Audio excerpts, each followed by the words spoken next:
ஃப்ரெண்ட்ஹுட்ஸ் மக்களுக்கு வணக்கம். இன்னைக்கு நம்மளோட ஷோல யாரை பத்தி பேச போறோம், எதை பத்தி பேச போறோம் அப்படின்னா, சினிமா அப்படிங்கிறது தலைமுறை தலைமுறையா வரக்கூடிய ஒரு விஷயமா இப்போ இருந்துகிட்டு இருக்கு.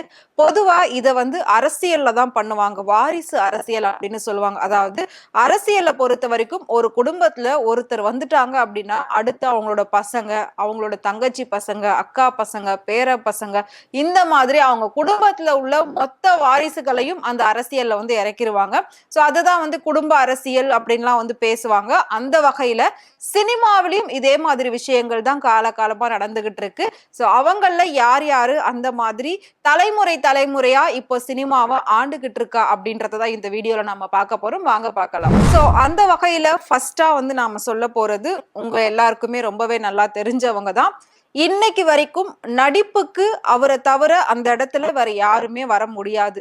நடிப்புல சிறந்தவர் அப்படிங்கிற ஒரு விஷயத்தையே, அதாவது நடிப்புக்கே உயிர் கொடுத்தவர் இவர்தான் அப்படின்றதுல எந்த ஒரு மாற்று கருத்தும் கிடையாது. எஸ், சிவாஜி அவர்களை பத்தி தான் இப்ப நம்ம பார்க்க போறோம். எப்படி இசையமைப்பாளர் அப்படின்னா அதுல முதல் இசைஞானி இளையராஜா அவர்களை நாம சொல்லுவோம் இல்லைங்களா? அதாவது இசைக்கு உயிர் கொடுத்தவர் இளையராஜா அப்படின்ற மாதிரி நடிப்புக்கு உயிர் கொடுத்தவர் சிவாஜி கணேசன் தான். சோ அந்த வகையில பாக்குறப்போ நடிப்புக்கு அவர் எந்த அளவுக்கு உயிர் கொடுத்து முக்கியத்துவம் கொடுத்து சினிமாவை இந்த லெவல்ல மாத்திருக்காரோ, அதே மாதிரி அடுத்ததா பாத்தீங்கன்னா அவருக்கு அடுத்து அவரோட பையன் பிரபு அதே மாதிரி நடிச்சாங்க. இருந்தாலும் அவரோட லெவலுக்கு நடிக்கிறாங்களா அப்படின்னு கேட்டா கண்டிப்பா அது கிடையவே கிடையாது. இன்னைக்கு வரைக்கும் அவர் எடுத்த பேர்ல பாதி பேர் கூட அவங்களோட பசங்க எடுக்கல அப்படின்றதுதான் உண்மை. அதாவது நான் இவங்க அப்படின்னு சொல்லல, பொதுவா இப்ப நான் சொல்ல போற எல்லாமே அவங்க அப்பாங்க எடுத்த அந்த பாதி பேர் கூட அவங்களோட பசங்க பேர பிள்ளைகள் எடுக்கல அப்படின்னு தான் சொல்லணும். சோ அந்த வகையில ஃபர்ஸ்டா நாம பாத்துக்கிட்டு இருக்கிறது சிவாஜி கணேசன். சோ அவர் நடிச்சதுக்கு அப்புறமா அவரோட பையன் பிரபு சினிமாவில நடிச்சிருந்தாங்க. அவங்களும் ஒரு காலகட்டத்துல ரொம்ப பீக்ல இருந்தாங்க. அதுக்கப்புறமா வயசு ஆக ஆக பாத்தீங்கன்னா கேரக்டர் ரோல்ஸ் எல்லாம் பண்ண ஆரம்பிச்சாங்க. பெஸ்டான ஒரு கேரக்டர் ரோல் பண்ணாங்க அப்படின்னா சந்திரமுகி படத்துல சொல்லலாம். அதுக்கப்புறம் நிறைய படங்கள் அவங்க பண்ணியிருந்தாங்க. இருந்தாலும் இப்ப வரைக்கும் பாத்தீங்கன்னா சந்திரமுகி படத்துல அவர் பேசக்கூடிய டைலாக்ஸ் எல்லாம் இன்னைக்கும் காமெடியில எல்லாருமே பேசிக்கிட்டு இருக்காங்க. அந்த லெவல்ல ஹிட் ஆச்சு.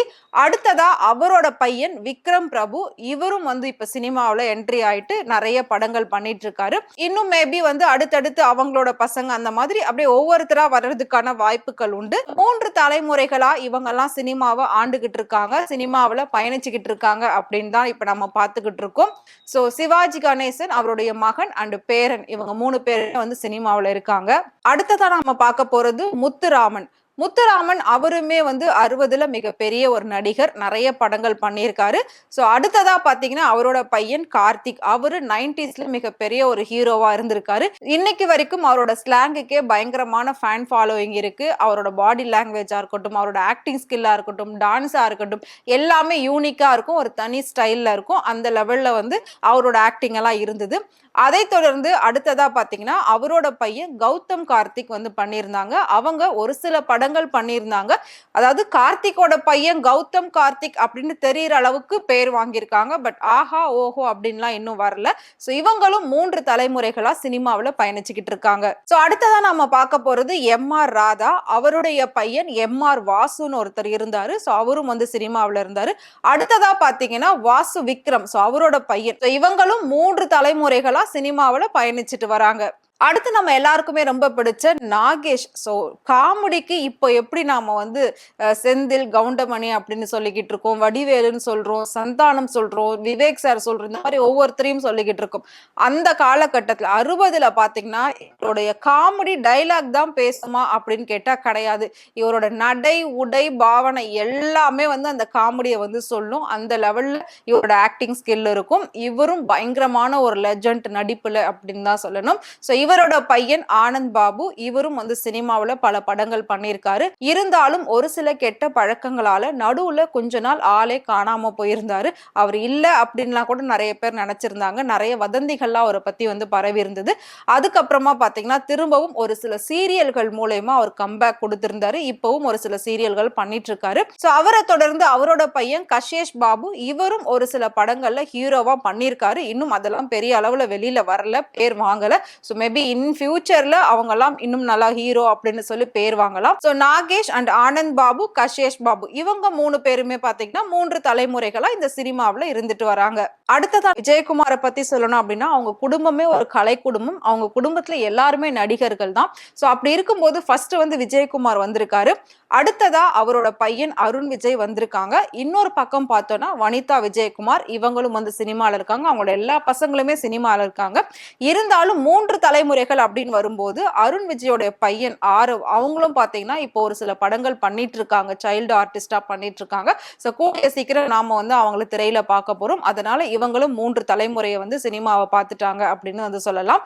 அடுத்ததா அதே மாதிரி வனிதா அவங்களும் வந்து சினிமாவில் இருக்காங்க. இப்ப அவங்களோட பொண்ணு ஜோவிகா அவங்களும் சினிமாவுக்குள்ள வந்துட்டாங்க. சோ இவங்களும் தாத்தா, மகள், பேத்தி இந்த மாதிரி 3 தலைமுறைகளா நாம வந்து சினிமாவுல இவங்களை பார்த்துட்டு இருக்கோம். அடுத்ததா நம்ம எல்லாருக்குமே ரொம்ப பிடிச்ச வினோத் ராஜ் இவருமே பாத்தீங்கன்னா ஒரு காலகட்டத்துல மிகப்பெரிய வில்லன் நடிகர் அப்படின்னு சொல்லலாம். சோ இவரோட டைலாக் டெலிவரி எல்லாம் ரொம்ப பயங்கரமா இருக்கும். வேற லெவல்ல இருக்கும். இவரோட பையன் தான் விக்ரம். சோ விக்ரமோட நடிப்பை பத்தி சொல்லணும் அப்படின்னா அப்பாவையே மிஞ்சிட்டாரு அப்படின்னு தான் சொல்லணும் நடிப்புல. சோ அடுத்ததா பாத்தீங்கன்னா ஒவ்வொரு ஹீரோஸ்மே நடிப்புக்காக ஒரு சில விஷயங்களை மாத்துவாங்க.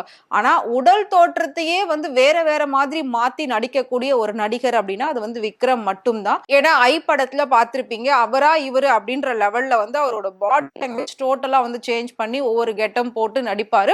சோ இருந்தாலும் அந்த படம் பெரிய லெவல்ல பேர் வாங்கலாம். ஆனா பயங்கரமான ஒரு ஆக்டிங் ஸ்கில் வந்து விக்ரம்க்கு இருக்கு அப்படின்னே சொல்லலாம். சோ விக்ரமை தொடர்ந்து அவரோட பையன் த்ருவ் விக்ரம் இப்ப அவரும் சினிமாவுல வந்து சில படங்கள் பண்ணியிருக்காரு. சோ ரீசெண்டா அவர் பண்ண படம் வந்து பைசன் அது மிகப்பெரிய ஒரு வெற்றி படமா இப்ப மாறி இருக்கு.